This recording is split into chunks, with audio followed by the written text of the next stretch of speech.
Get Advisor Fit with Olivia Looper, a series of interviews with financial consultants and industry experts helping financial advisors strategize, market, and grow their business using core fitness values and analogies. Do something today that your future self will thank you for with Get Advisor Fit. Here's your host, Olivia Looper.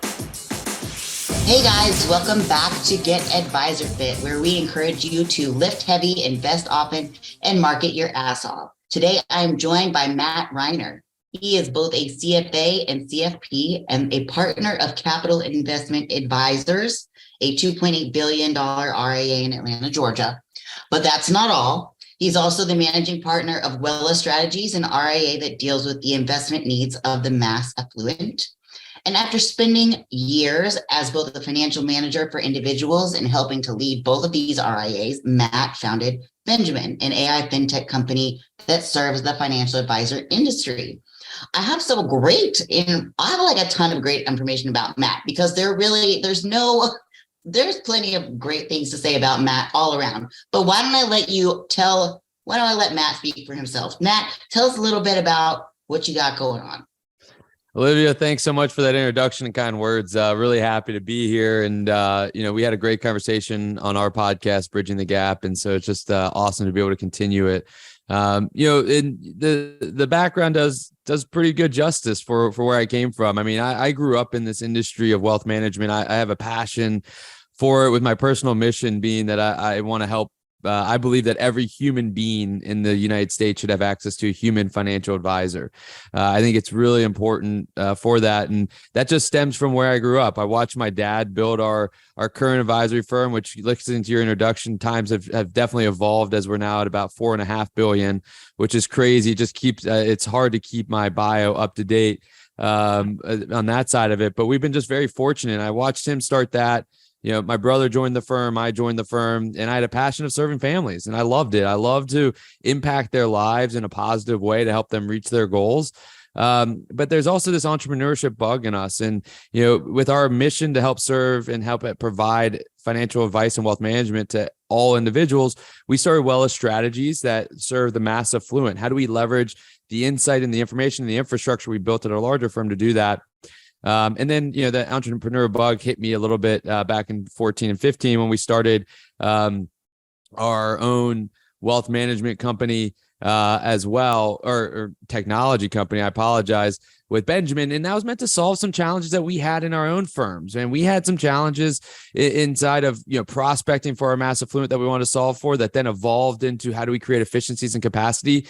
And I think that the whole drive of what we built at Benjamin, which now is known as a workflow automation engine, is the idea of, how do we ensure that advisors get more time? Time is bound, and we've got to figure out how to let them have more time, because if we want to serve everybody, not just the ultra high net worth or the high net worth, we've got to create time so that humans can serve humans. And it's not just technology, and technology should enable humans and not replace them. And that's really been my journey. I've been extremely lucky and fortunate to have really great, mentors and relationships and experiences.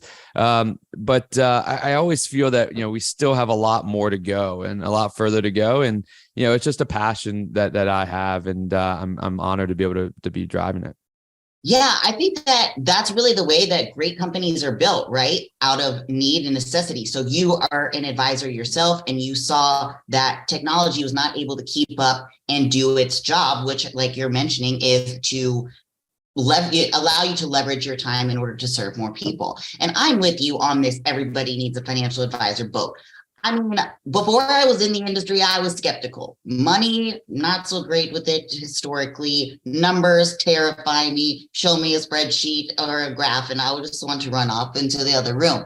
But when I started writing for this industry, obviously you learn all of the things that financial advisors do and the value that they add. And I don't think it was just a matter of drinking the Kool-Aid kind of thing. I mean, personally, my life changed. And so it evolved for me from a way, not just a way to make money, but as a passion project kind of thing. Like, I actually think the good that I do connecting people with a financial advisor is worthwhile. So I think we're right in the same camp there on that.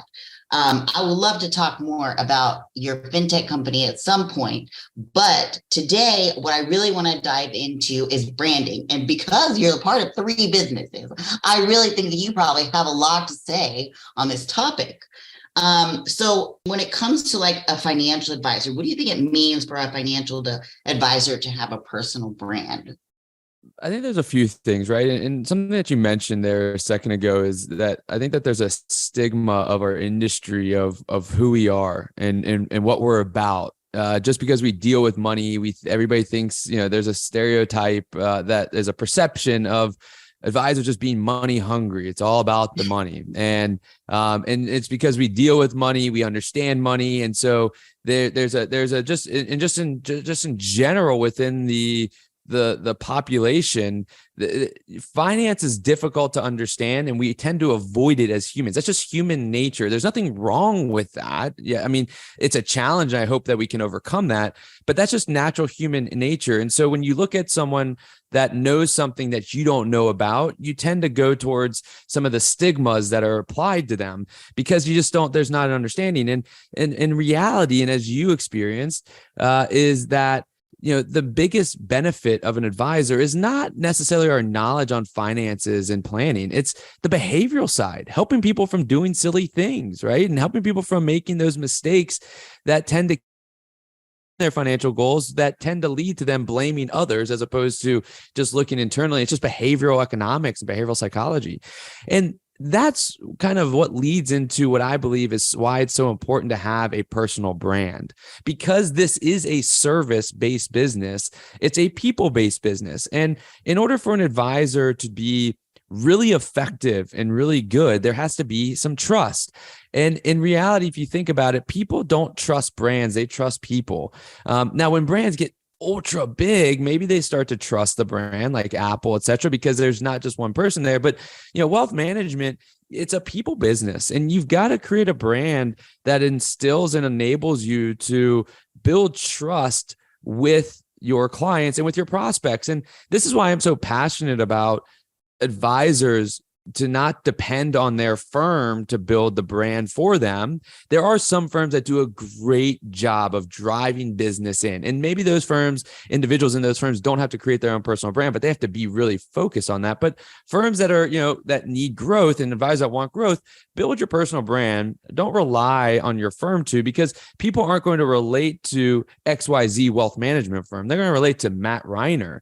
And who is Matt Reiner? And I think that we have to be vulnerable in our way to help build that brand of trust. And it's not just about the numbers. It's not just about the facts. It's not just about your knowledge that you have. It's about being you. And if they can relate to you, then there's a higher likelihood that they're going to hold on with you through tough times, and a higher likelihood that they're going to refer people and think about you in all their times with their outside influences and their other parties helping you grow your business as well. So personal brand is what it's all about, because this is a business of person to person interactions, and you have to have that brand and that trust with your clients and your prospects.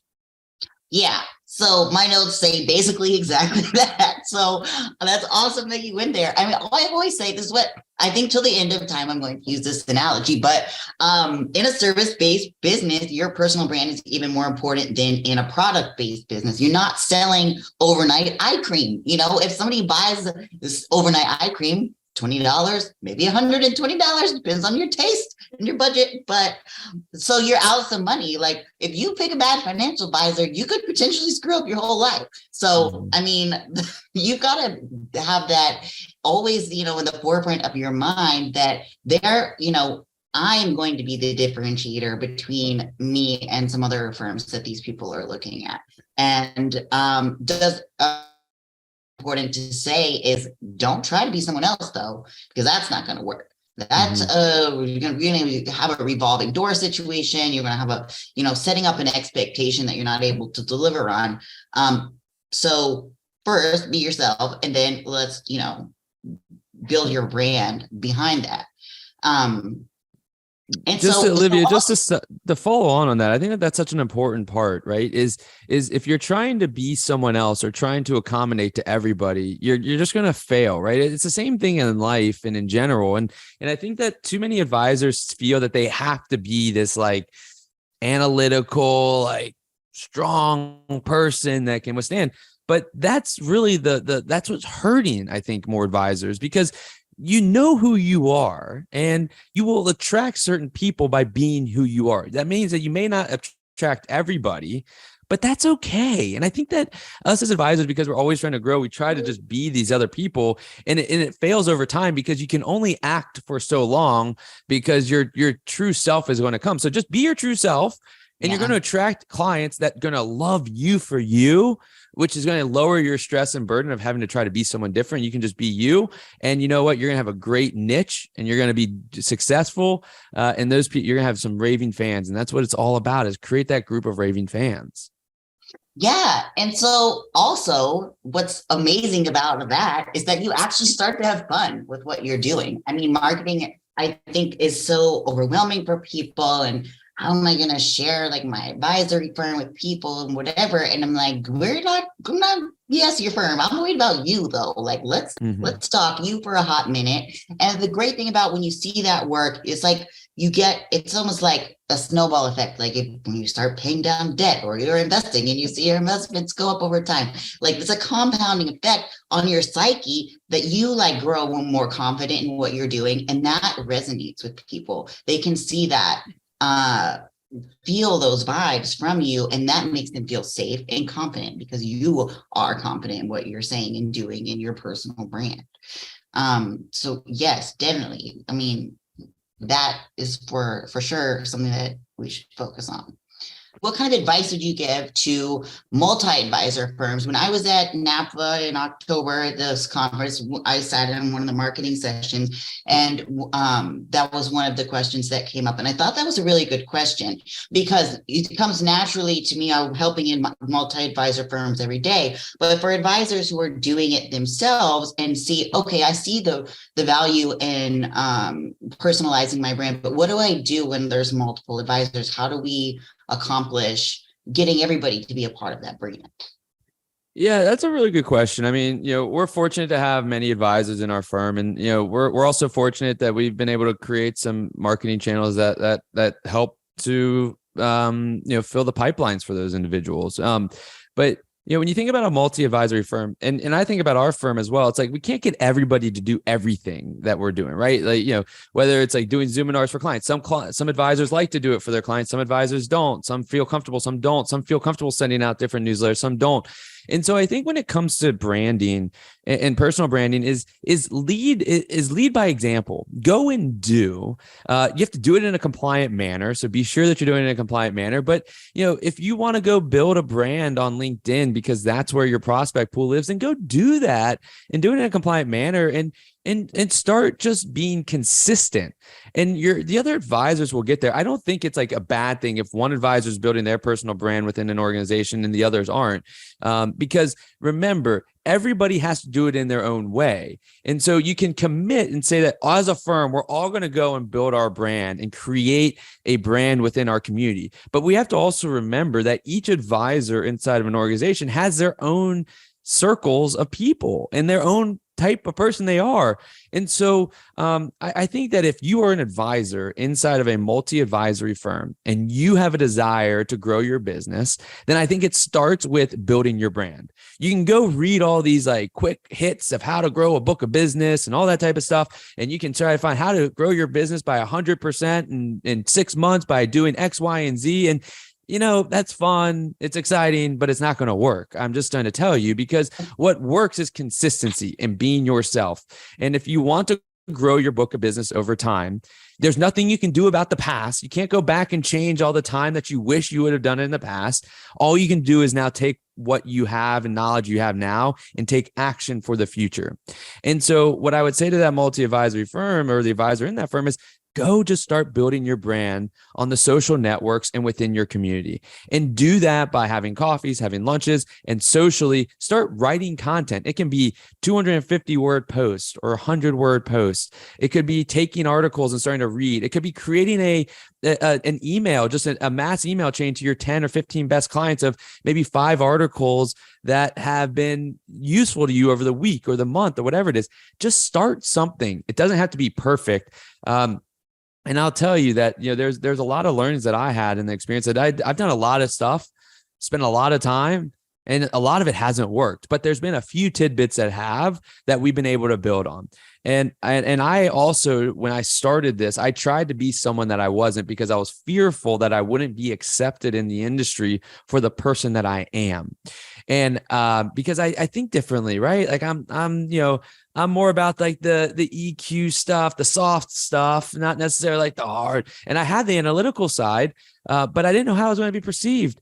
And you know what? I then started to be more myself, and it just skyrocketed. You build this community because I just was who I am. And some people are going to like it. Some people aren't. And I can appreciate those people. But you know what? I can't please everybody. And so I would tell the advisor in the multi-advisory firm, just start, just be yourself. If nobody else in your firm wants to do it, that's okay. But just go lead by example. And I bet you people will follow, but you'll be years ahead. And it takes consistency and time to build a brand that creates a pipeline to grow your business. Absolutely. So I think that you touched on a lot of great things there, but two in particular that I want to just recap, because I think it's super important, is just pick something and start there. Double down on whatever it's going to be. Okay. It's like, this is Get Advisor Fit. So we're going to always say how this is related to fitness. I also do online fitness coaching. So I help people with their diet and nutrition plans. And then when they first start, I say, this is a lot. Okay. Learning to do a water intake, learning to meal prep, learning to bring your food with you, learning to do all of these things. You're not going to do it in 24 hours. Let's pick some wins for this week or the next 2 weeks, like non-negotiable wins. Say, I'm going to drink my gallon of water every single day for the next 2 weeks. And then when I can consistently do that, I'm going to add on something else. Like I'm going to make sure I hit all my steps for the day. Right. So how do we, the same thing with marketing yourself? Pick something and say, commit to it. Make a promise to yourself. I am going to post 3 times this week on LinkedIn. I'm going to make sure that I engage with at least 10 other people's posts this week. And this is a non-negotiable that I'm making for myself. And I'm going to show up and I'm going to do it every single time. We know that it works. Some people need to see hard data. So do this for a few weeks, a few months, go into your LinkedIn analytics and look at yourself, because you can, and you see, hey, these are my posts that did really well. These are the things that people engaged with the most when I spoke about them. And then you can even double down on those things further to, exponentially keep growing and growing and growing. So yes, pick something that you like to do, that you're comfortable with. If you don't like podcasting, don't be on somebody's podcast. If you don't like, we got to pick something though. So learn to like something. I think that a lot of strong businesses have more than one central personality. So that's good news for multi-advisor firms, because you can each kind of build your own pathway, but they are all ultimately your audience will identify you as part of that team. In a way, your team, for thinking of one of my very, very first advisor clients who's been with me since almost the very beginning. And they're a team of women in New Hampshire. And they are all most of them are very strong personalities, outgoing, very comfortable in social media and speaking and things like that. But even though they're all pretty, outspoken and vocal and things like that, we recognize them as part of the brand of the firm, because they're all very at the forefront of the marketing that we're doing. And some of the ways that we accomplish including everyone is we'll have different campaigns throughout the year where each one has an input. I know we did a series, it's kind of cheesy, but people love this crap. What you're thankful for at Thanksgiving time. And then everybody gets their input and we share their pictures and all this stuff. Or women on recipes. You could share Christmas recipes. There's all of these different things you can do when they do webinars, but they'll take turns. It's not the same person doing the webinar every time. So we get input from all of them to build the whole advisory brand, and part of their brand is that they're this team, right? So, I mean, that's something to think about too. That has worked really well. Yeah, I think on that side of it, right, is it's better if you get everybody in the firm around it, right? But there's the firm should market the firm, and it's really to create, you have to market your firm. So the firm is marketing the brand. And the brand can sometimes bring people in, but the reason people buy is because of you. Now, but if you rely on the brand to bring people in, it is your only growth of business, I think you're going to have a challenge, right? As you become a more established brand, you grow, then the brand equity grows as well.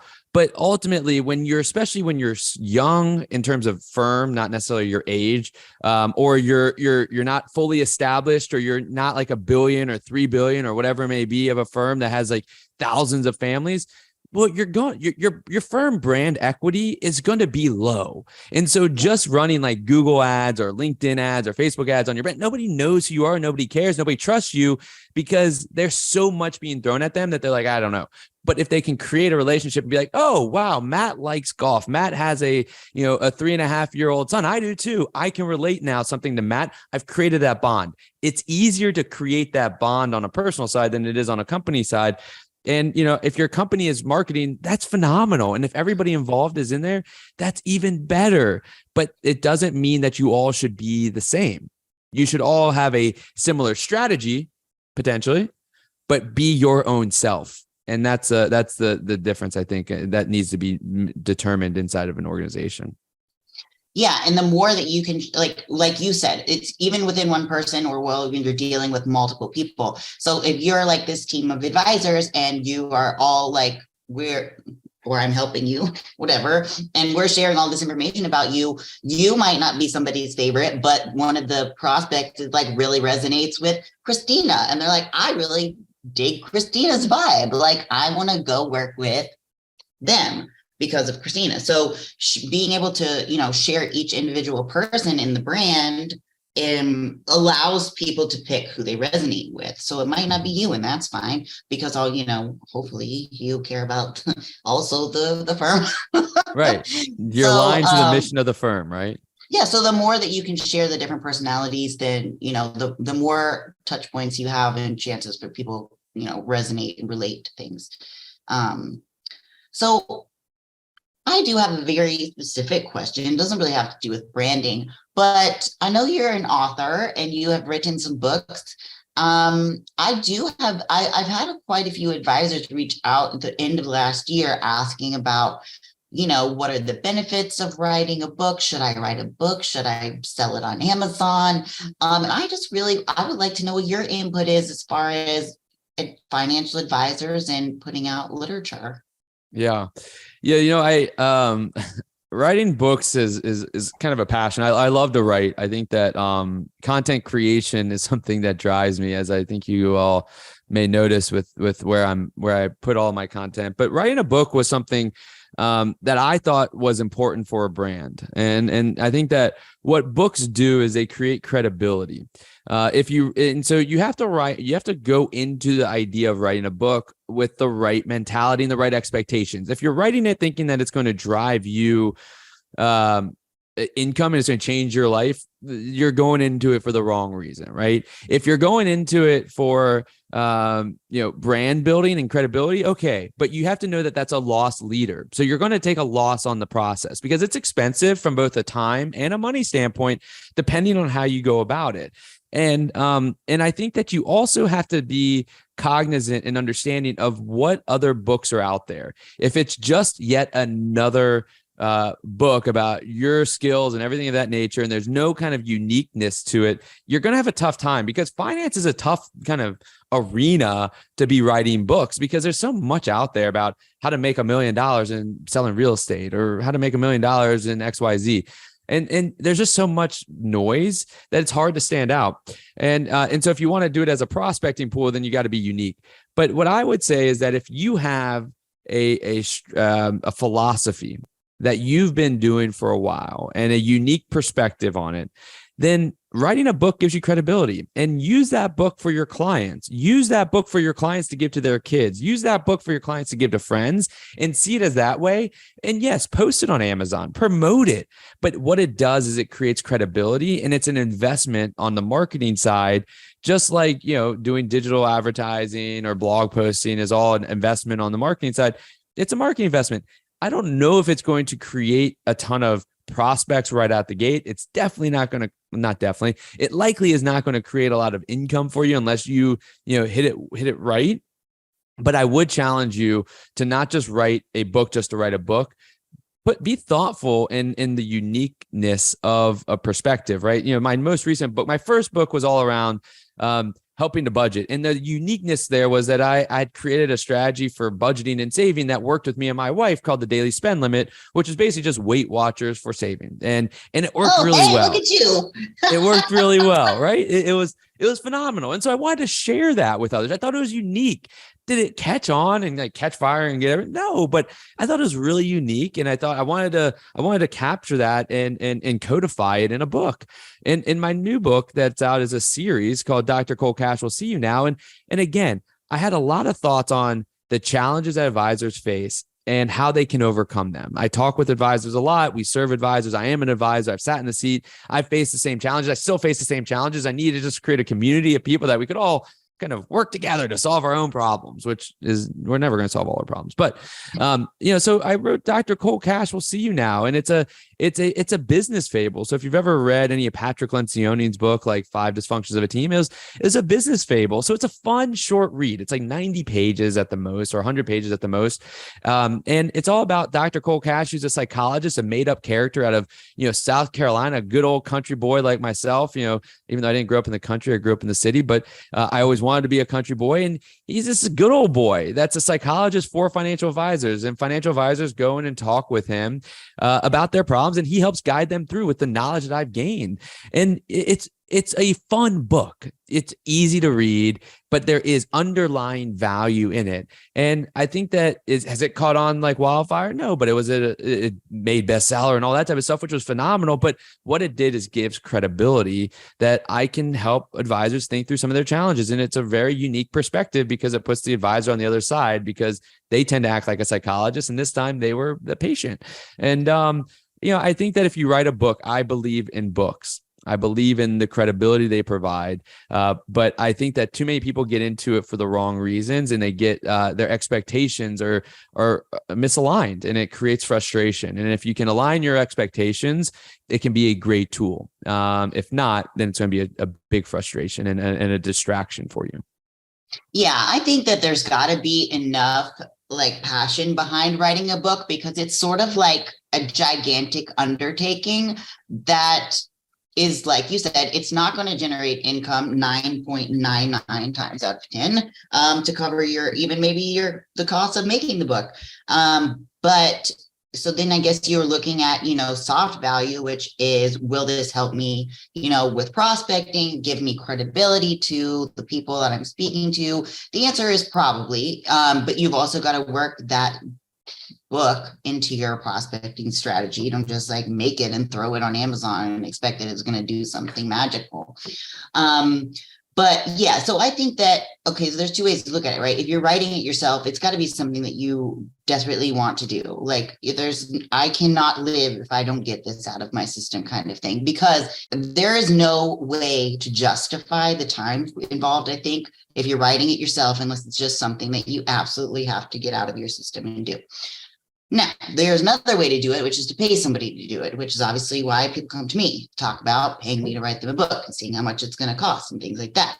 It is not a cheap investment, because it is ridiculously intense process that it's not like writing an article that we just, put together in an hour or 2 and shoot out kind of thing. It's, there's a lot of labor involved. So I think if you have the budget to pay for it, and you are committed to putting that book into your prospecting strategy somehow, that it could be worth it. Definitely. Because like you said, it gives you credibility.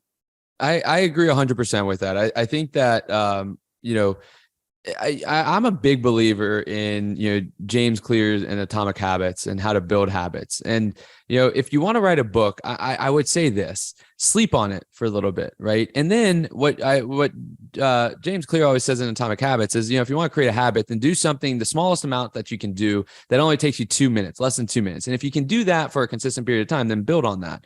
And so if that is the case, then what I would suggest is take 2 minutes and just write like a 2 or 3 sentences of what you want the book about, and do that every day. And maybe it's like a post that you can put on LinkedIn or a post you can put on your blog, and just do that for a couple of days or a couple of weeks and see if you continue to have the passion for it 3, 4, 5, 6, 1 week, 2 week, 3 weeks out in the future. And if you do, then phenomenal. You have something there. And it's not just like this fleeting, like shiny ball effect. But what also you're doing is that you're creating these ideas that allow you to go dig deeper. And, I've worked with someone, I've written on my own, I've done all of it. And, I think working with someone is phenomenal because it allows for you to get your thoughts out and allows someone to focus on the writing aspect. If you're not a good writer or you don't know how to make it fun or something like that, they can bring a ton of value there. And the one thing that I was challenged with early on was I thought I had a lot of material, but I didn't. And so the more material you can take and the more formulated you can create your vision for this book, the easier the process will be with a copywriter to write that book. And the more and I think the more likely you will to be proud of the outcome and the output of that. And so I would say start small, create that habit, see if you still have the desire, the burning desire. And if you do, go for it because it definitely does create credibility, and you get speaking engagements, you get all this type of stuff, and it's fun. But it takes time. Yeah. I mean, I thought about it myself too, but so that's honestly where my opinion on the whole thing comes from. And so, yes, I think that at some point, if I have a burning desire to do it, that's probably what will happen. But right now I don't. And I refuse to put another 250 pages marketing guide together for financial advisors because we don't fucking need anymore. What we need is conversations. Okay. Because let's be real, unless you're just starting your advisory firm and you're DIYing everything, you're not reading it. So that's way too much energy for me to just no. So I podcast instead. This is where I like to put my information.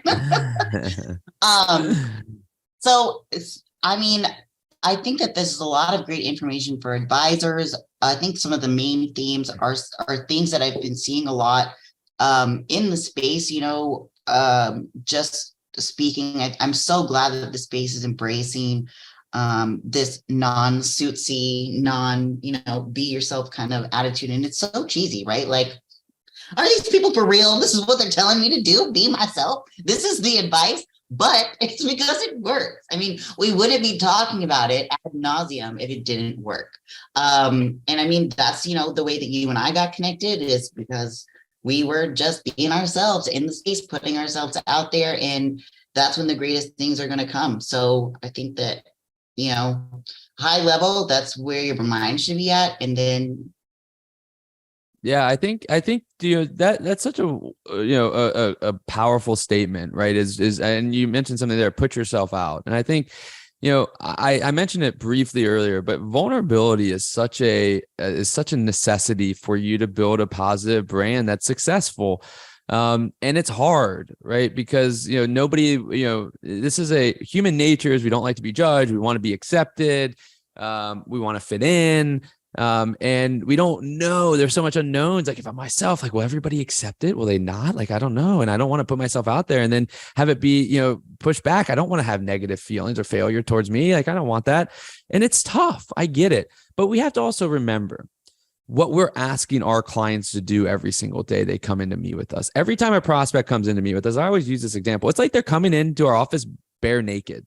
Like they're walking in and be like, this is me. And like you're fully clothed and they're bare naked. Like, got to think about how like tough that is for them, because you're asking them to expose everything about themselves, like their past, their fears, their net worth. Like, think about the judgment that they feel they're going to have, even though you say, well, I don't judge. Like, you can say all you want, but it's just human nature that it's a scary thing to go in and tell someone else, even if you're younger or older, whatever it may be, all about your whole life and expose everything. and then sit there and listen to them tell you, hey, you're doing it right, you're doing it wrong, this is what we need to do. Like, it's a very scary thing. And we ask all of our clients and our prospects to do that with us every single day. Yet, talk about hypocrite. We don't ever want to do it with ourselves, expose ourselves outside. And I'm not saying that the hypocrite in a bad way, but it's just that if you want to think about why should you do it or how can you overcome it, just think about all of your clients and prospects that have come in and exposed themselves to you without ever knowing you and how that worked out. And it worked out well because you're a good person.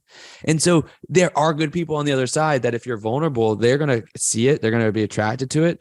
And it's just going to help your business grow, but you've got to be vulnerable in order for that to happen. Yes, absolutely. I mean, I think this is an interesting example, but when I was looking for my financial advisor currently that I work with, I felt so comfortable with him through social media, which is how, I learned about him, and I followed him and consumed his content, and he, seeing his stuff online was something that I look forward to every day. But then when we engaged in services and it was time to upload all my documents, I was a little nervous, like, shit, like he knows who I am in the public space because he's a financial advisor and I work with financial advisors and he sees my stuff and all, he knows all this stuff, but he doesn't know all my stuff and he's about to know all my stuff. It is a very vulnerable position that, you're asking your client to put themselves in. Obviously, if they're coming to you, they're seeking help and they know that that's part of the process, but also, yes, not hypocrite in a bad way, but, if you have that moment where you're like, should I publish this photo? Should I send this email? Take a moment. And that's, I think that at that tipping point, think about the vulnerability that then post the photo, send the email. Okay. This is what those people need in order to connect with you. And when you set out to be a financial advisor, you wanted to help people. This is how you get that. So it's the idea of I call it the gift of going second. I learned it from a really good friend of mine. The gift of going second, it's how you can get people to open up in conversations and all of that, but it also works on this side of it. The gift of going second is the idea of be vulnerable yourself first, right? Don't just get in and just start asking questions. Expose something, vulnerability of yourself to help the conversation, ease, and it opens up the other individual. It's the same thing with marketing. If you show you're vulnerable and you're willing to share information, you're telling them about yourself, the wins, the losses, all of that. Well, when they come talk to you, it's like, okay, like, hey, I feel now comfortable. I've lowered the bar of worry, of anxiety, because they are already being vulnerable. I haven't done anything. And I know that I'm a comfortable spot. And so it's the gift of going second. And if you do that, you're going to have, I think, deeper, more meaningful relationships with your clients. Heck, it may have more meaningful relationships with your friends and significant others. I don't know. I'm not on that side of the business, but I think that it will definitely create deeper, more meaningful relationships with your clients. And I think it'll make the first meeting easier and the close even easier from that standpoint. Yeah, absolutely. Clothes. Now we're talking about being naked, so I'm thinking you're saying clothes, like clothes. And I'm like, no, clothes, not going down that avenue. Deals. Not going down that avenue. Yeah.